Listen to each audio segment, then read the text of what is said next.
What's up guys, welcome back to another video. Today I'm going to be showing the unboxing, setup, and first print of the Anycubic Kobra 3.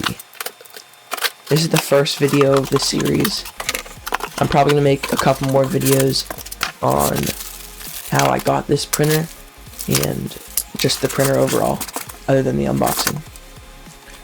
So unboxing was pretty easy, just only like 5 parts. There's just the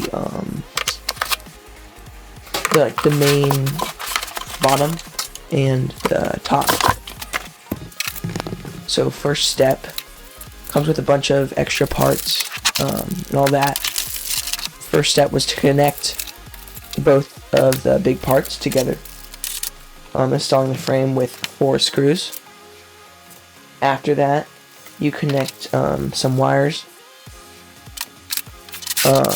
Then you connect the print head cable to the print head. Then you connect the print head onto the tool head changer with 4 screws. It comes with all the tools to do this. Then you install the screen with 2 screws. Plug in the wire. After that, you connect the X-axis motor cable. Then you install the cable holder.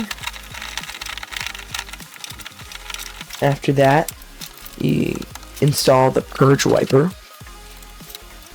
Pretty easy. Then lastly, you install the filament tube.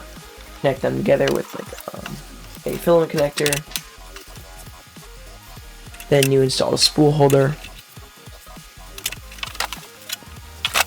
Then you make sure all the elasticity of the bands is good.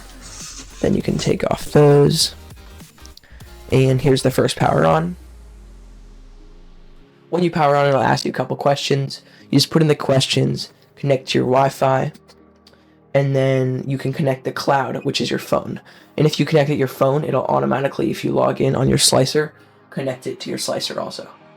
So connect through your phone, connect to your Wi-Fi, and then we'll get to the first print.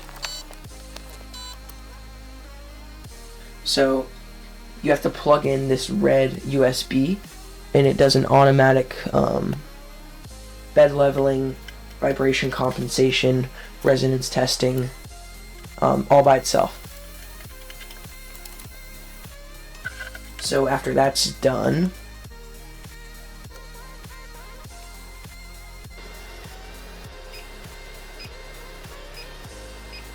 make sure you have everything connected, and you can start your first print. I just did a speed benchy. It took about 15 minutes. This is how it turned out. Prints really fast. Benchy turned out almost flawless. It looks really good. Yeah, and that's the rest of this video. Hope you guys liked it. See you guys in the full video for the full review on this printer. See you guys next time. Bye.